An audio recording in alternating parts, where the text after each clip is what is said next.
It's shallower than I thought. What a letdown. Mother-in-law sneered as she pushed me into the pond. I had endured her cruel antics for so long, but in that moment, something inside me snapped. My name is Jasmine. I'm 30 years old. I've been a stay-at-home wife for 7 years. I live with my husband Gordy, who's 8 years older than me, our 6-year-old daughter, and Gordy's mother. Gordy was my boss and I was his subordinate. Growing up, my parents divorced and I lived with my mom. I guess I always yearned for a father figure. Gordy, being 8 years older and competent at his job, seemed very appealing, but I never had a chance to get close to him. He was just someone I admired. However, we got closer during a team-building event. We bonded over our shared love for movies and hit it off. We started dating. I fell head over heels for the mature and kind Gordy.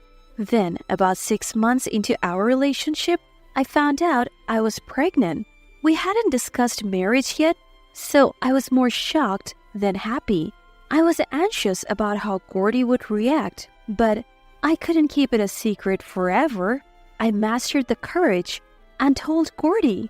To my surprise, he was thrilled and suggested we get married. I was overjoyed by Gordy's feelings.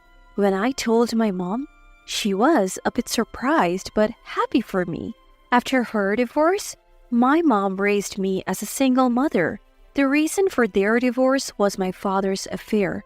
I was only 2 at the time, so I barely remember my father. My mom worked tirelessly from dawn till dusk to raise me. Being an only child, dinners alone were lonely, but I didn't want to burden my mom. Even though she was busy, she showered me with love, and we have a great relationship. I always thought, when I get married, I don't want my child to feel lonely. I want to build a warm home. So I was determined to have a loving marriage and family. Things moved quickly, and we introduced each other to our families. Gordy had lost his father at a young age and lived with his mother. The first time I met Gordy's mother, she was kind, but I sensed something off in her occasional and cold expression. But she was the woman who gave birth to Gordy. I brushed off my unease, thinking she was just nervous. We had a simple wedding with just our families. I was getting the hang of my job and wanted to work until my due date. But Gordy insisted I become a housewife, so I quit. My mom suggested I take maternity leave instead of quitting, but Gordy disagreed. He said his mother was a dedicated housewife and he wanted the same for me, so I became a housewife. After marriage, at Gordy's insistence, we moved in with mother-in-law. That's when my nightmare began. I initially found comfort in having mother-in-law, an experienced mother around, but I was naive. Mother-in-law seemed resentful, as if I had stolen her precious son. Her attitude changed completely after our marriage, and she started to torment me. Yes, my initial instincts about her were right. As for Gordy, after our marriage, he became controlling and emotionally abusive. Apparently, his late father was a dominant figure, and neither Gordy nor mother-in-law could defy him. Mother-in-law was not allowed to work or even go out without permission. If Gordy showed any defiance, he was beaten and berated. Their father's authority was absolute. They endured this together. When Gordy's father passed away from an illness at 22, they celebrated. After that, they lived happily as a duo. I believe the kind Gordy I knew before our marriage was genuine, but after seeing his mother's disdain for me, his love waned. To Gordy, his mother was more important than his wife. Whenever Gordy was cold or verbally abusive to me, mother-in-law looked satisfied. Gordy would appease her, saying, "Mother, I'm married, so you could have an easier life. Jasmine will do everything for you." I think the two of them felt some twisted sense of revenge by treating me the way Gordy's father had treated them. It was utterly unfair to me, but I felt helpless. In the early days of our marriage, I suffered from severe morning sickness, sometimes unable to get out of bed. Yet, mother-in-law would say, "You're exaggerating this morning sickness thing. Who do you think you are? Get up and make dinner." She even forced me to do household chores. She would make me carry heavy bags and even intentionally pushed me once. Gordy, of course, didn't defend me. Instead, he would say, "I'm busy working. You're probably just napping all day. And you still eat the food I provide." I endured, hoping that maybe when our child was born, mother-in-law and Gordy would change. My mom, concerned about me living with mother-in-law and being pregnant, often called or messaged, but I couldn't bring myself to tell her the truth. She had raised me through hardships and always wished for my happiness. I didn't want her to worry or sadden her. I always reassured her with a cheerful voice, saying everything was fine, that Gordy and mother-in-law were taking good care of me, and I was happy. She might have suspected something, but always said, "Remember, I'm on your side. Tell me if anything's wrong." Then, I safely gave birth to a beautiful girl named Judith. The joy of her birth made me momentarily forget the torment from mother-in-law and Gordy. I vowed to live for Judith from that day on. My mom offered to take care of me postpartum at her home, but mother-in-law with a smile said, "Don't worry, we'll take good care of Judith here," denying me the chance to return to my parents. Normally, new mothers rest for a month after childbirth, but my mother-in-law had me working the day after I was discharged. Their treatment of me didn't change after Judith's birth. It got worse. Knowing I was up all night nursing, they still forced me to wake up early for chores. On top of that, I had to care for the baby. I was utterly exhausted, stressed, and sleep-deprived. Mother-in-law, seeing my worn-out state, would laugh, saying I looked like a vagrant every night. Tears streamed down my face. Judith was my only solace. The one saving grace was that Judith looked like Gordy, so both he and mother-in-law adored her, though their idea of adoring was just playing with her occasionally. I was relieved because I had feared they might mistreat Judith too. When Judith was about 3, I told Gordy I wanted to work outside. He scoffed, saying, "Who would hire someone like you with hardly any work experience?" Mother-in-law laughed, calling me a useless wife. In truth, I was at my limit and wanted to save money to leave with Judith, but they wouldn't let me work and I gave up on ever leaving. I thought, who would hire someone with so little experience? I had no money of my own, and for Judith's sake, I realized I had to endure. From then on, no matter how mother-in-law and Gordy treated me, I bore it all for my beloved daughter Judith. Even after 7 years of marriage, mother-in-law and Gordy remained the same. The only change was in Judith. From around age 4, she would sadly watch me being mistreated. When we were alone, she would hug me and say, "Mommy, just bear it a little longer. When I grew up, I'll protect you." Ever since she was little, Judith could sense the unfair treatment I endured, and it deeply hurt her young heart. Her presence alone became my beacon of hope. With mother-in-law and Gordy keeping a close watch, I couldn't freely go out.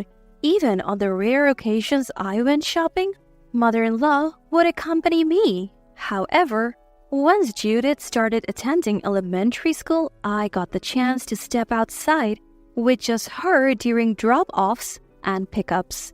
Previously, I couldn't even meet my own mother, but sometimes she would wait near the school to see us, so our meetings became more frequent.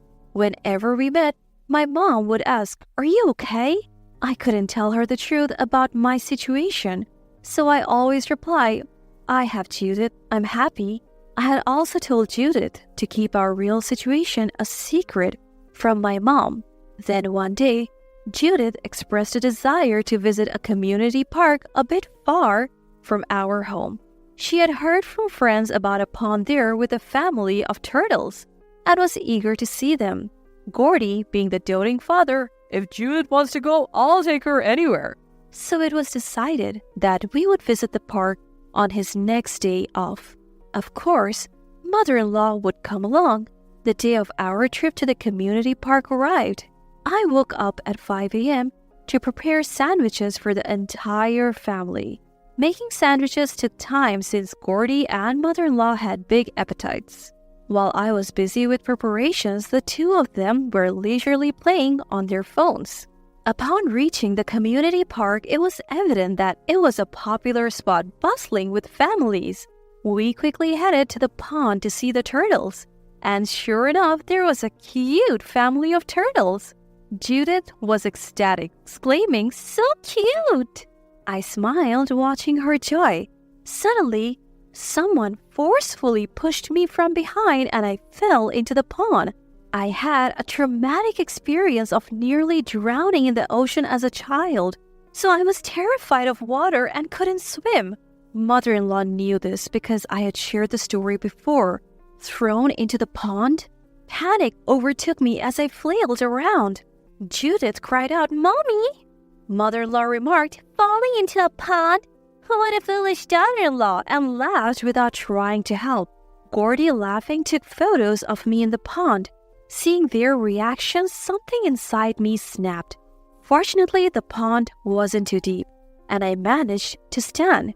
Mother-in-law, seeing I was okay, said with a hint of disappointment, "It's surprisingly shallow, what a pity." At that moment, I was certain mother-in-law had pushed me. That night, anger kept me awake. I wanted revenge, but considering Judith's future, I thought it might be better to endure and stay with a financially stable Gordy. I spent the entire night thinking. The next morning, an hour away to school, Judith turned to me with determination and said, "Mommy, it's okay. Divorce Daddy, Grandma, and Daddy are terrible. I'm on your side." I was touched but hesitant, wondering, is divorce really the right choice? The following day, as we approached the school, I saw my mom. Judith ran to her with joy. I hurried over, curious about their conversation. My mom hugged me, saying, "Why didn't you tell me the truth? You have endured so much." Judith whispered, "Mommy, it's okay, right? I told Granny everything." Mom encouraged me, saying, "Get a divorce. It's okay. You're still young and you can try again." She then went on to say, "You should hire a lawyer. I'll pay for the lawyer's fees. I'm sorry I didn't notice." From that day, with Judith's help, I began gathering evidence. Gordy's verbal abuse, mother-in-law's derogatory comments, everything was recorded. Unaware of this, mother-in-law and Gordy continued their behavior. Gordy's constant belittling and my mother-in-law's endless insults were all caught on my voice recorder. Unaware of this, both Gordy and mother-in-law continued their hurtful ways. Sometimes, I would intentionally tell Gordy, "I want to work outside," to which he would reply, "Who would hire someone like you, idiot?" I would also act sad in front of mother-in-law just to hear her say, "You look so down, pathetic." With these tactics, I gathered plenty of evidence. Then one day, mother-in-law, who never cared about her salt intake despite her age, suffered a stroke due to high blood pressure and became paralyzed. She was discharged from the hospital, but both Gordy and mother-in-law expected me to take care of her. "Jasmine, you'll take care of me, right? I am so pitiful." And, "Hey, Jasmine, take care of mother. If you're rough with her, you'll regret it." I firmly replied, "I won't look after mother-in-law. She's your mother, Gordy. You take care of her." I had never talked back before, so they were momentarily stunned. But Gordy quickly yelled, "You better take care of her." The next day, Gordy left for work. I had no intention of caring for mother-in-law. I planned to ignore her completely. While I was in the living room, I heard mother-in-law calling me from her room. She sounded frantic. I didn't want to help, but I decided to check on her. She looked pale and said, "Jasmine, I need to use the bathroom." I coldly replied, "Go ahead on your own." She cried out, "How could you? Hurry up and help me." Apparently, she had forgotten to wear her adult diapers. She then had an accident and started crying from embarrassment. Filled with a desire for revenge, I didn't help. Instead, I called Gordy's workplace. When he rushed home and saw mother-in-law, he shouted at me. I told you to take care of her. I calmly responded, I told you I wouldn't. Have you forgotten how you both treated me? Mother-in-law kept repeating, You brute! You brute! Which one is brute anyway? I finally handed Gordy divorce papers. Gordy probably had no idea that I would initiate a divorce. He was in shock. I said, I have had enough. I want a divorce, and of course, I'll take custody of Judith. Both mother-in-law and Gordy were yelling, but when I played the voice recordings, they froze. Gordy's morally harassing commands and mother-in-law's heartless commands were recorded. I said, I have all the evidence. I'm confident I would win in court. Gordy muttered, I can't believe you recorded us. Mother-in-law still shouted, Judith won't choose you. She won't. When Judith came home from elementary school, mother-in-law sweetly asked, Judith, who do you want to live with, Grandma or Mommy? Judith firmly replied, Of course, Mommy. Grandma and Daddy are always mean to Mommy. I will always live with Mommy. I hate Daddy and Grandma. The two were visibly shaken. It seemed like he was really tired of being told that Judith, who he loved so much, hated him. Did you hear that? Judith wants to live with me. Please live peacefully together from now on. I packed my bags and left. I never returned to Gordy and mother-in-law's house. I finalized the divorce through a lawyer. According to the lawyer, Gordy couldn't care for mother-in-law who was now paralyzed. She was placed in a nursing home, but due to her nasty attitude, no one wanted to be around her. Gordy, devastated by Judith's rejection, couldn't go to work and took a leave of absence. Now, Judith, my mom, and I live together, and I'm actively job hunting. My new life is just beginning.